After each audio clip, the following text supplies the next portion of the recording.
Good morning to all of you.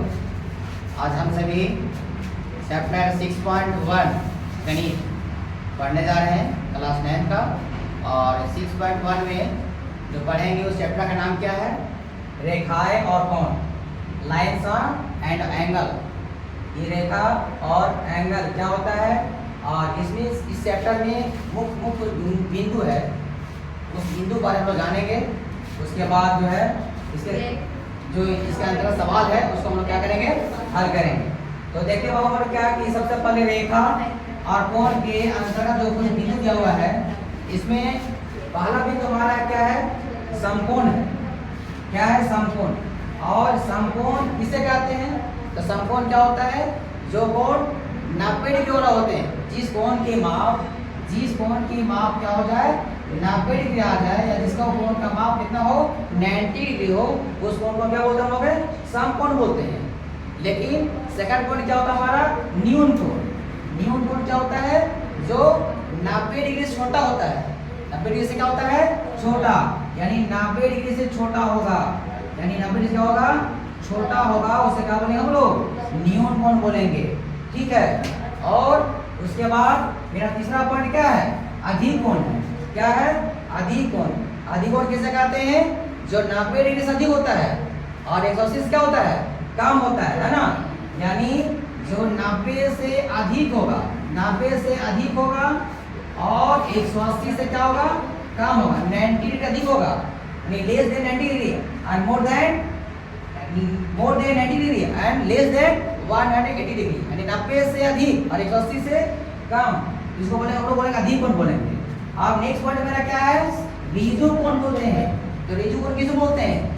तो ऋजु कोण क्या होता है? जो जिस कोण की माप 180 डिग्री होता है, जिस कोण की माप कितना होता है, 180 डिग्री हो, उसे क्या बोलेंगे हम लोग? ऋजु कोण बोलेंगे। ठीक है। उसके बाद बोलते हैं हम लोग अगला पॉइंट क्या है? पूरा कोण। पूरा कोण क्या होता है? पूरा कोण हम उसे कहते हैं जब दो कोणों का माप, यानी जब दो कोणों को योग कर देते हैं, जोड़ देते हैं, तो दोनों कोण का माप कितना होता है? 90 डिग्री हो जाए, उसे हम बोलेंगे पूरा कोण। जैसे एग्जांपल लेते हैं हम लोग क्या, 45 प्लस 45 डिग्री लेते हैं, तो दोनों तरफ क्या होगा हमारे, ये 90 डिग्री हो जाएगा। इसे क्या बोलेंगे हम लोग? पूरा कोण बोलेंगे। अब हम लोग बात करते हैं समपूरा कोण, बात करते हैं। तो समपूरा कोण क्या होता है? जब दो कोणों का माप 180 डिग्री हो जाए, जो कोई भी दो कोण लेंगे हम लोग, और लेने के बाद जोड़े पर दोनों कोणों का मान कितना हो जाएगा, 180 हो जाएगा, उसे बोलेंगे हम लोग कौन कोण? समपूरा कोण बोलेंगे। जैसे एग्जांपल लेते हैं बच्ची, 90 ले सकते हैं और प्लस 90 लेंगे तो क्या हो जाएगा, 180 होगा ना। तो ये हमारा क्या कहलाएगा? ये समपूरा कोण कहलाएगा। उसके बाद हमारा लास्ट पॉइंट हमारा क्या? प्रतिवर्ती कोण है। प्रतिवर्ती कोण क्या होता है? तो जो कोण के माप 180 से अधिक होगा और 360 से कम होगा, यानी जो कोण का माप 180 से अधिक और 360 से कोची ये कम होगा, इससे क्या होगा, अधिक होगा, यानी इस दोनों के बीच वाले कोण को क्या बोलते हैं हम लोग? हैं प्रतिवर्ती कोण बोलते हैं। ठीक है। अब हम लोग इतना जानने के बाद, जब हम लोग इतना जानकारी हो जाएगा, तो इसमें 3-4 पॉइंट और है। ठीक है। जब हम लोग ये चारों पॉइंट जान जाएंगे, उसके बाद हम लोग 6.1 में जो है, जो सवाल है उस सवाल को क्या करेंगे, हल कर पाएंगे।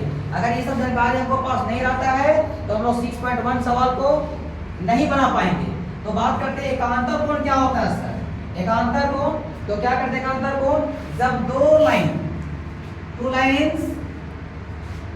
दो लाइन के बीच एक त्रिज्या रेखा ट्रांसवर्जेंस लाइन प्रतिच्छेद करता ही काटता है, तो इसमें हमारा एकांतर कोण, यानी ये कोण और ये कोण आपस में क्या होता है, बराबर होता है, यानी अल्टरनेटिंग एंगल से ये कोण और ये कोण क्या होगा, ये बराबर हो जाएगा, यानी एकांतर कोण से तुम्हारा क्या होगा, ये बराबर हो जाएगा।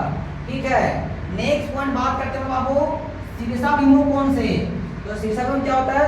फिर वही काम करेंगे हम लोग, जब दो रेखाओं के बीच एक त्रिज्या रेखा प्रतिच्छेद करेंगे, तो ये कोण और ये कोण, यानी ये कोण और ये कोण आपस में क्या होगा, बराबर होगा, यानी इसको बोलते हैं बराबर है। तो कैसे बराबर है?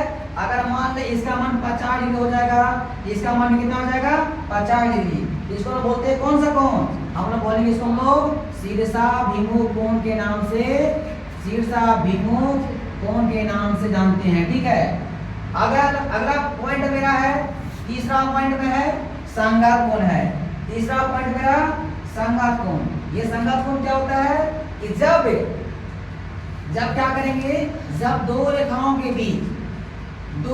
बीच एक त्रिज्या रेखा प्रतिच्छेद करते हैं तो क्या करते हैं, दो रेखा प्रतिच्छेद करेंगे तो संघात क्या हो जाएगा, इसका ये कोण और ये कोण यानी इसके साथ साथ वाला कोण क्या होता है, बराबर होगा। यानी ये संगत कोण मतलब ये कोण, अगर ये 50 है तो ये भी 50 होना चाहिए। ठीक है, 50 होगा यानी क्या हो जाएगा, आपस में ये बराबर हो जाएगा। यानी इसको बोल सकते हैं कौन सा संगत कोण बोलेंगे। क्या बोलेंगे, संगत कोण से हमारा एंगल्स क्या हो जाएगा, इक्वल हो जाएगा। अब नेक्स्ट पॉइंट बात करते हैं हम लोग आसन्न कोण। आसन्न कोण क्या होता है, जब एक त्रिभुज में दो कोण बनता है। दो कोण कहने मतलब यहाँ देखो, यहाँ पर मान लीजिए ABCD त्रिभुज है, इसमें एक रेखा बना देंगे हम लोग D और देखेंगे क्या कि इसमें के बीच में दो कोण बन रहा है। तो अगर ये दोनों कोण अगर आपस में क्या हो जाएगा, इक्वल होता है, बराबर होता है, तो हम बोलते हैं कौन सा कोण, आसन्न कोण के नाम से क्या करते हैं हम लोग हैं जानते हैं। इसको हम लोग आसन्न कोण बोल सकते हैं। इसको बोले हम लोग क्या, आसन्न कोण के नाम से हम लोग क्या करते हैं, जानते हैं। चलिए हम इतना सारे सवाल हम लोग जान चुके हैं। अब जान चुके तो कुछ अगला एक पॉइंट और आप बताते लोग यहाँ इस चैप्टर में कि हम लोग जानते हैं क्या कि एक त्रिभुज, जब देखते हैं क्या बाबू हम लोग कि एक त्रिभुज है, ABC त्रिभुज है ना। अब ये त्रिभुज ABC है तो त्रिभुज में तीनों कोण का मान कितना होता है, 180 होता है। इसका मान हो जाएगा तुम्हारा 180 हो जाएगा। ठीक है, अगर हम लोग बात करते हैं स्क्वायर के बारे में, ये ट्रायंगल हमारा हो गया, बात करते हैं स्क्वायर के बारे में, वार के बारे में बात करते हैं। तो वार का हमारा क्या होता है, चतुर्भुज होता है ना। इसका 4 भुजा होता है, 4 साइड्स होता है और 4 एंगल्स होता है, 4 साइड्स 4 एंगल्स होता है। यानी इसका 4 भुजा कितना होता है, प्रत्येक एंगल कितना होता है, 90 डिग्री होता है, 90। यानी सारा कितना हो जाएगा हमारा, ये 360 डिग्री हो जाएगा हमारा। अगर बात करते हैं हम बाबू किसके बारे में, एक सर्कल के बारे में बात करते हैं। तो सर्कल में अगर यहाँ बना करते हैं तो हमारे सेंटर पर कितना बनता है, 360 डिग्री बनता है। और एक लास्ट पॉइंट बात करते हैं इसमें, और इसमें क्या बात करेंगे कि अगर मान लिया जाए एक रेखा खींच दिया जाए सीधा स्ट्रेट लाइन, और स्ट्रेट लाइन के बीच में सेंटर दे दिया जाए, तो स्ट्रेट लाइन में इस सेंटर जो होता है ना, इस सेंटर के बीच में जो है 180 डिग्री का एंगल बनाता है, यानी 180 डिग्री का रेखा बनाता है। ठीक है, तो ये सब चैप्टर 6.1 में और 6.2 में और 6.3 यानी 6.1 नहीं, तीनों चैप्टर से 6.1, 6.2 और 6.3 तीनों चैप्टर हम लोग इस सवाल इतना पॉइंट से सवाल को हल कर सकते हैं, डॉट्स बिंदास को हल कर सकते हैं। उसके बाद बात करते हैं बाबू कि 6.1 एक सवाल देखते हम लोग हैं। सवाल क्या हल करते हम लोग है कि मान लिया जाए अगर एक रेखा खींच दिया जाए ऐसे करके, ठीक है, और यहाँ पर इसको नाम दे दिया AOB नाम दे दिया जाए, और इसमें क्या कर दिया जाए, यहाँ से क्या करेंगे हम लोग, यहाँ से एक ऐसे बना दे रेखा और यहाँ से कैसे बना देंगे हम लोग, इसका मान दे देंगे 50 डिग्री, इसका मान 60 डिग्री, इसका मान कोसम दे देंगे, इसका नाम दे देंगे n और इसका नाम दे देंगे m दे देंगे। ठीक है, हम लोग क्या करते हैं कि अगर हमको 1, 2 का मान दिया और तीसरा का मान का करना निकालना है, तो क्या करेंगे कि ये दोनों को जोड़ देंगे और 180 में क्या कर देंगे, हटा देंगे। क्यों हटाएंगे, क्योंकि हम जानते हैं कि एक रेखा हमारा जो है यहाँ पर 180 भी बना रहा है, कितना बना रहा है, 180 बना रहा है। इसलिए क्या करेंगे 50 यानी कोण AON और कोण AON और NOM और AOB तीनों कोण लिख करके और दो कोण के लिखेंगे हम लोग और जोड़ करके 50 और 40 कितना होता है, सपोर्टेड लिखेंगे हम लोग। क्या होगा यहाँ पर कि कोण AON प्लस कोण क्या है NOM प्लस कोण NOM है ना। अब प्लस कोण क्या है BOM है, प्लस कोण क्या है BOM बराबर क्या बनेगा 180। आप क्या करेंगे यहाँ पर 50 चलिए दिया हुआ इसका मान 50 दिया हुआ है, इसका मान 40 दिया हुआ है और इसका मान क्या करना है, निकालना है। इसको x मान लेंगे बराबर क्या होगा 180 हो जाएगा।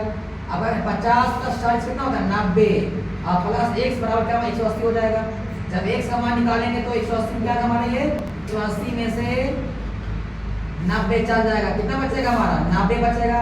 इसलिए कोण x बराबर हो जाएगा, इसलिए कोण x बराबर कितना हो जाएगा हमारा 90 डिग्री हो जाएगा। ठीक है, तो हमारा इसका मान 90 हो जाएगा। इस प्रकार से हम लोग सारा क्वेश्चन हल कर सकते हैं।